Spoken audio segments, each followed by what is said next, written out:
G'day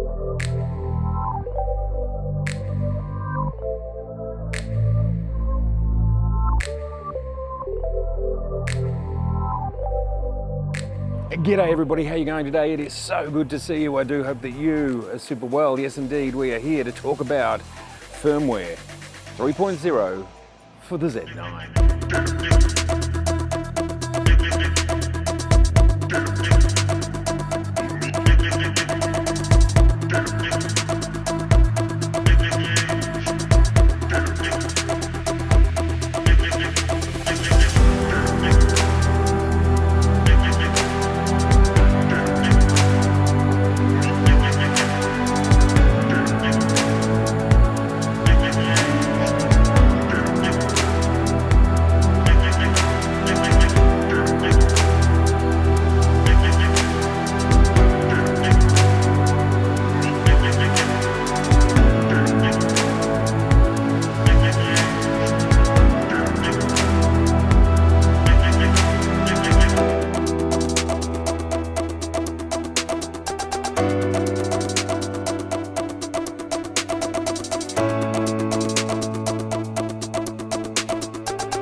This is the guiding light. This is the flagship.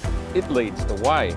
Now today we're going to talk about a few highlights from Firmware 3.0. They include things like, yes, the digital zoom. It gets that 8K sensor and it allows you to zoom digitally. That looks absolutely amazing. Down to 4K when you're in a 4K timeline. And also we can see here what the high-res zoom does in 1080. And it works as well. It works everywhere from 24 FPS all the way up to 120 frames per second. So that is super cool. In 4K, we get 24, 25, and 30 frames per second. And beyond 30 frames, we can see it's grayed out. 120/50 f4 ISO 640 handheld on the 24 to 120 f4 and go.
And we'll go back to the faster one, and off we go.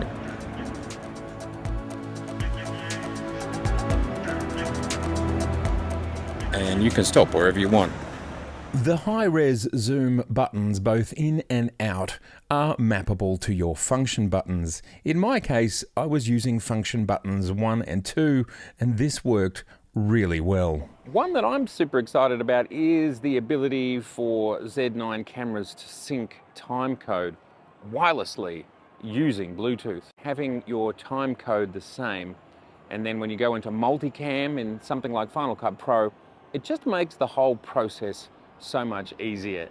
This is built in now, and all you need is a roughly $150 to $250 item, depending on whether you're in the USA or here in Australia.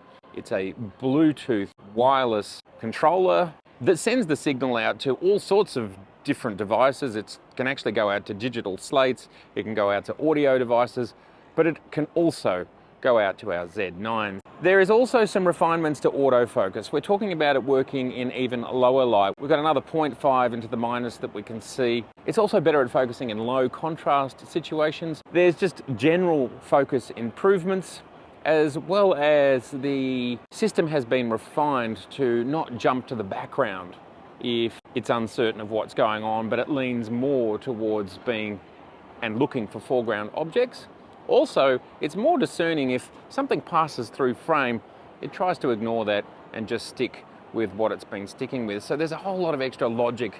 Another feature that I love that we saw in stills, but it is now in video, is the ability to dial up fractions of a second when it comes to your shutter, and that way you can attempt to eliminate flickering of certain frequencies of light. This is now extremely fine grain, and it takes a very long time to travel from one end to the other. A great implementation of this is the fact that you can actually toggle the shutter between standard shutters and this new fine grain shutter just with the press of a button. You can assign it to a function button. That's super awesome. Also, we have included in this update is the fact that we can have more functions assigned to more buttons. So just greater flexibility, greater customization. As we lose the light, what we'll do is we'll head back to the studio to talk about this a little bit more and walk through the menus.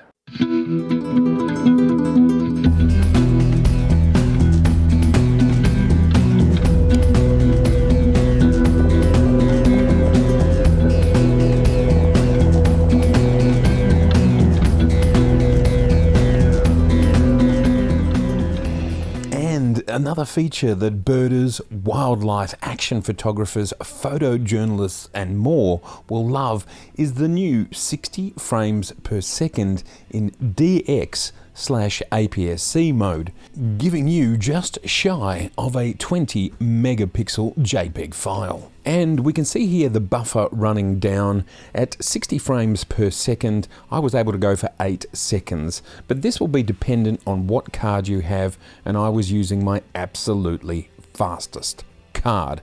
It may be less with slower cards. And as you can see here, just over a few bursts, hundreds and hundreds of images were generated. That's pretty epic. And also new to Firmware 3 is the ability to do a full format. In the past we had a quick format. Now full format is a more secure version of formatting. Also, the rear display has an increase in both brightness and darkness. It goes up 2 more levels than it did before, and it is extremely bright. Something to behold. With a new feature added to the release timing indicator, we now have the best of both worlds. You can set the value up until where you would like to see the EVF blackout, matching your traditional mechanical shutter style look.